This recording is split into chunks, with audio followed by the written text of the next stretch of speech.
Well, my viewers have been asking for more computer videos than I intend to deliver. This is a Sony Vaio sub-notebook. It has a really cool surprise I want to show you in a little bit. But this laptop was made in around 2001 or 2. Originally it was a Windows 2000 machine, according to the license sticker underneath. I haven't turned it on yet, so I don't know if it works, but we'll find out in a minute, won't we? This is a model PCG-R505TSK. It has a relatively reasonably sized laptop keyboard with a nice feel to it. Trackpad with a scrolling wheel, 2 buttons, and a dead battery. Okay. On this side we've got a VGA port, a memory stick slot, 1 USB, 1 FireWire, mini FireWire 400, headphone jack, microphone jack, an Ethernet jack, and a built-in modem. And they're accessible from these little rubber doors. There we go. We also have a PCM CIA slot, but you're wondering, where's the parallel port? Where's the serial port? Where's the floppy drive? Where's the optical drive? Well, being a sub-notebook, it doesn't have those built in. But what it has is something even greater. It has feet that stick to every damn thing you press there and stick it onto. These feet are completely rotted away. They need to be replaced. Worry about that later. Okay, this is the feature I want to show you. It has a docking station that allows you to convert the otherwise sub-notebook into a fully featured laptop. How cool is that? This docking station features basically a mirror image of all the ports on the laptop, in addition to a serial port, a parallel port, an additional USB, an optical drive. This is a CD-ROM CDRW drive, and a floppy drive. And that is pretty damn cool. But what makes it even cooler is that this docking station is not desk-bound. It can be used, like I said, to convert it to a fully featured laptop, because the way it latches onto the docking station, like that, it is about the same size, thickness-wise, maybe a little thicker, than a full-featured laptop of that time period. And it's like one integrated package. It's heavy as a mother, but then again, so are most full-featured laptops at the time. Now the question of the day, does it work? Well, I got this from a coworker who found it in the trash 6 years ago. And he was going to throw it away, and because he hadn't turned it on, he didn't have a power supply for it, so he never bothered to check to see if it worked. So he asked if I wanted it, and I said, yeah, sure, what the hell. I actually happen to have a Sony Vaio power supply, because I do have a Sony Vaio, and here it is. Let's see if it works. I plug it right into here. Instantly I get a power indicator there. DC in. And does the laptop show any signs of life? Nothing so far. Let's see. Yeah, the laptop has no signs of life.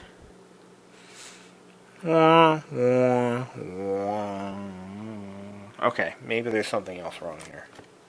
Let's try to redock it. Let's see. Maybe it's loose. Let's try that. Still nothing. No indication of power. Nothing. No nothing. Alright, well, let's try something even more drastic. Let's pull it off the docking station. I'll plug the laptop in directly. Oops. Power jack is on the side here.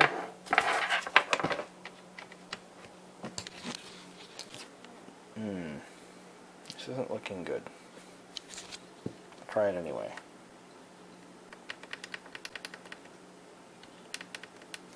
Nothing. Not even a peep. Not even a sparkling sound. Nothing. Okay, well, I guess it's dead. Well, you know what? It's entirely possible that the battery could be dead shorted. So we're going to pull the battery. Sometimes a battery that is completely shorted out can prevent the laptop from receiving power. It'll just lock itself right out. I've had a few laptops do that over the years. Oops. Try it now. No signs of life. Nothing. Not even a... Nothing. Okay. Well, I guess we have a problem, don't we? Now I know why it was thrown away. Interesting. Well, guys, I guess that's pretty much the end of our video. Not much else to show you. So let's rip it apart. First of all, am I using the right power supply? It requires 19 volts, 3 amps, and I have a 16 volt power supply. That might be a problem. That's probably it. But I'm not going to go out and buy a power supply for this, so yeah. You know what? Let's shred it apart. Let me try to find a screwdriver that fits it. One of these will do. There we go. Let's see what it has for parts. Maybe it has a memory module I can use in my Sony Vaio. Wouldn't that be grand? I've got this old Vaio that I got also from the trash, and I've had it for maybe 5 or 6 years. And I tell you what, it has served me well. I've used it for so many different things. It's my only Windows XP laptop at the moment, and I tell you, it's been faithful. It's actually the one I use to boot up my Apple II over serial. Bootstrapping is the term I'm looking for. Don't mind that noise, that's just my super awesome ice maker. Making ice for me because I asked it to. Isn't that great? I love that. I'm seriously, all my life I've never had an ice maker. Ever. Except for one brief moment, my parents had a fridge that had an ice maker built in, but never had one otherwise. And now that I have one, it's like I've died and gone to heaven. Okay, so we got all those out. Never actually taken a Sony Vaio apart before. Interestingly enough, this one uses standard memory. Look at this. Wish I could have done that with my friggin' Vaio. Look at that. Standard memory. This one had 256 megs of RAM installed. Oh, and there's internal as well. Look at that. Onboard RAM. This thing probably has 512 megs of RAM in it. And I'm going to say it's a Pentium 3. It's got to be a Pentium 3. It can't be anything newer than that. There's just no way. It's newer than that. My Sony Vaio uses small format DIMMs, which they're a custom Sony product, and ultimately it really blows that they did it that way. It's actually a little bit newer than this one, and yeah, they did that stupid stuff. Oh, come on, guys, really? No hard drive. Look at that. Somebody took the hard drive out. And they all, oh, you know what? And it's a good thing I'm noticing this now. But they also took the proprietary hard drive interface cable with them. So I wouldn't have been able to get this sucker running anyway. So I guess we haven't really lost anything. Not much of a loss at all. What does it have for a processor? I'm gonna lift that out of the way. Such a shame too, because this is a pretty cool machine. Back when Sony was actually trying to be innovative, and yeah, well, they were trying. I mean, they were giving it their all, you know. What the heck? Am I missing something? Does this have to come off too? Yeah, I think that side cover has to come off. There's got to be some hidden screws here.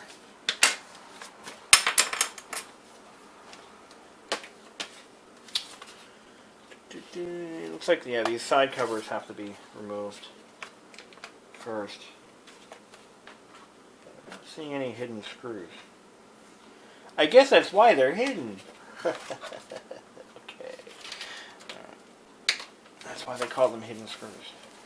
That's what they call them. They call them hidden screws.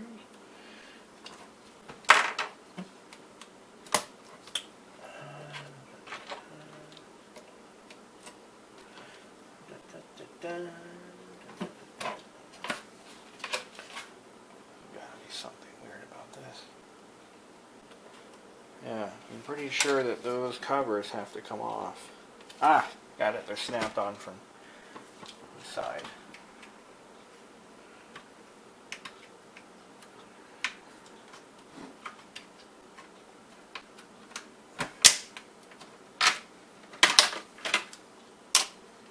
Okay, I'm not doing this right. There we go. There we go. Gotta get it started, you know.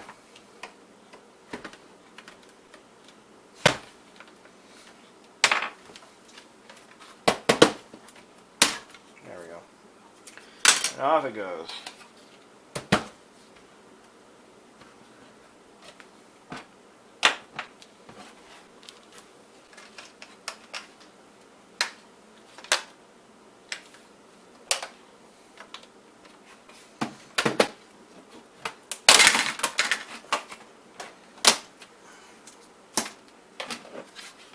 At this point, we can now remove this cover here, which is going to reveal a few other things.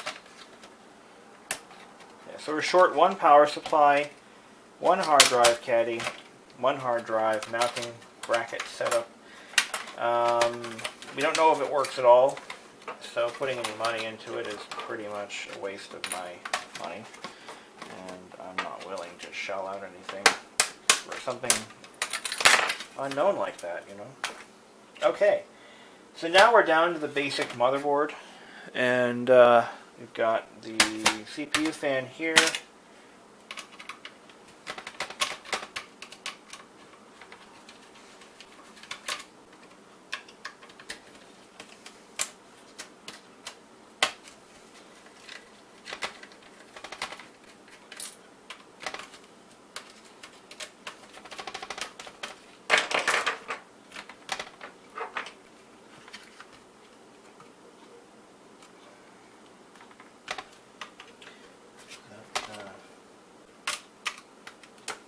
We need to take the heat sink off first. Looks like.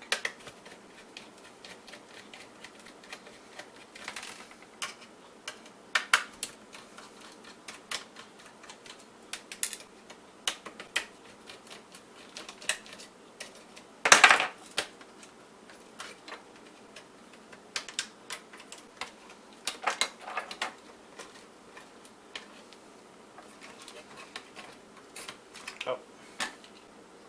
No, I already got that. Ah, here we go.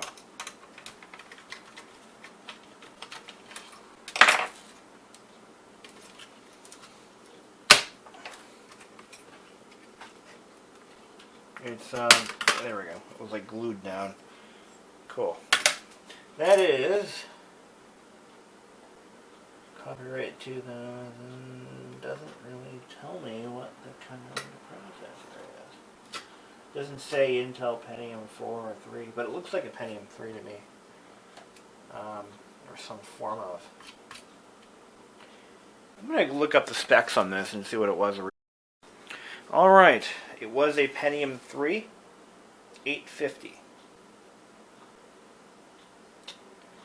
And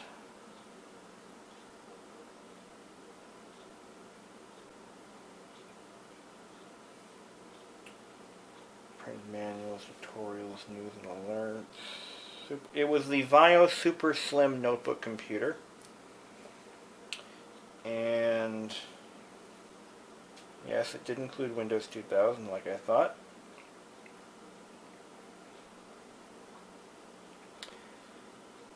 And it originally supported or included 128 megs of RAM. It was classified as an ultra portable. Still not sure about the original hard drive, but I imagine given the time period it was built, probably somewhere around a 20 gig, maybe a 30 gig. I would say would be a fair estimate. And here we go, full specs. And does it give me a time or a year of release? It does not. Integrated Ethernet, that was a big deal back in those days. The LCD display only supported 1024 by 768. It was a 20 gig hard drive, so I was pretty damn close. Okay. Battery life would have been around 3 to 4.5 hours. Durable magnesium alloy case.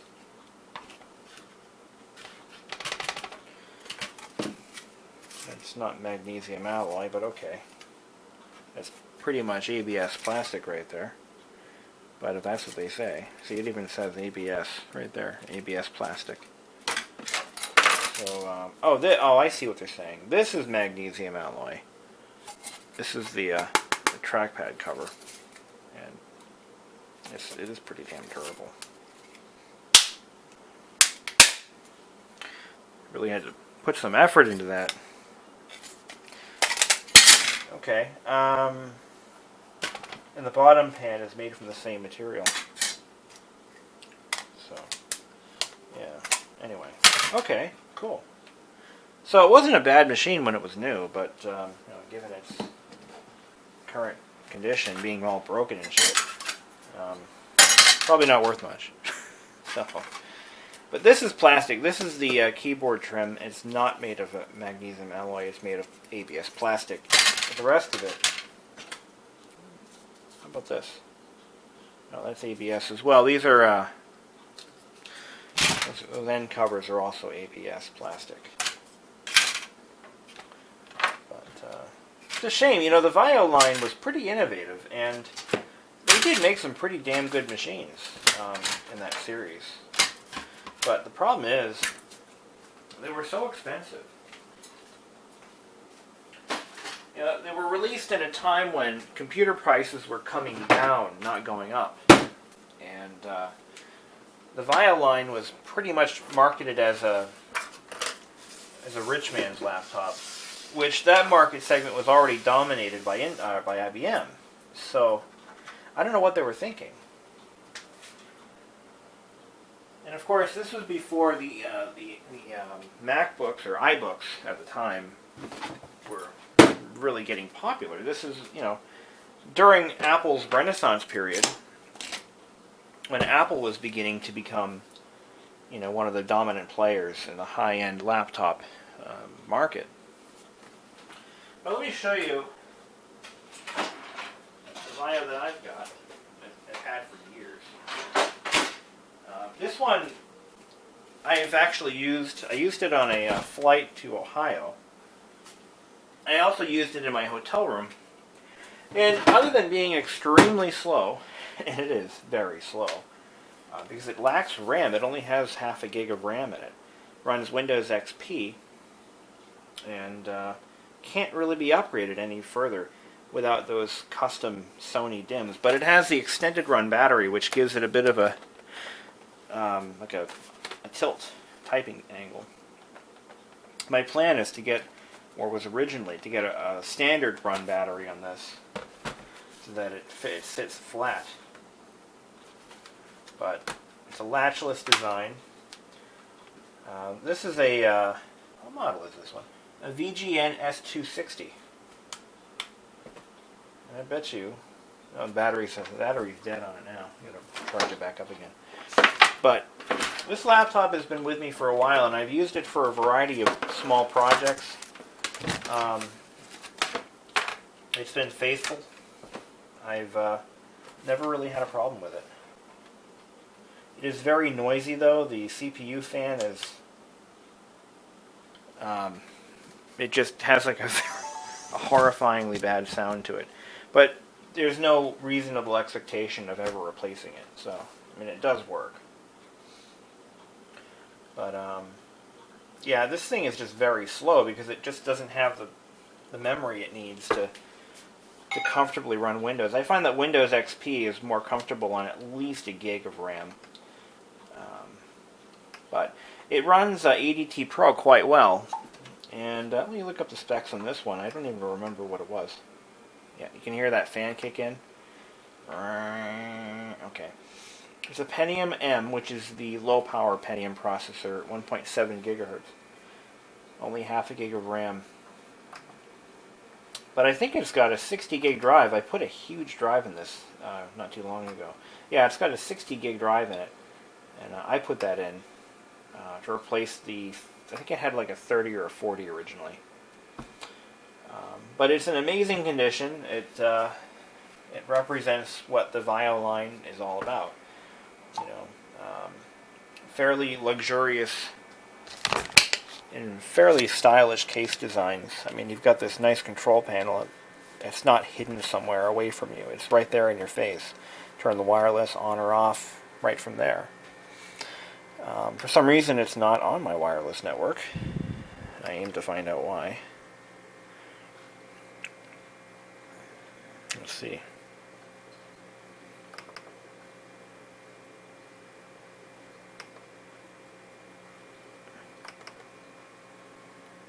Oh, you know what? It's just waiting to connect. Let's disconnect it. But this is like one of those laptops that I found it. You know, I was in the right place at the right time, and it just sort of does what I need it to do for various activities. As of right now, like I said, it's serving as an ADT Pro center to so I can, acquire software for my Apples. And it does that very well. And it won't connect to my network. Let's see. Maybe we'll go to restart. Hasn't been restarted in ages. In fact, the last time I turned this on was probably 3 months ago. Unfortunately, this battery won't fit because those change every time. Every 5 minutes they have a new battery out. So, but anyway, just thought I'd share that with you guys. Thanks for watching.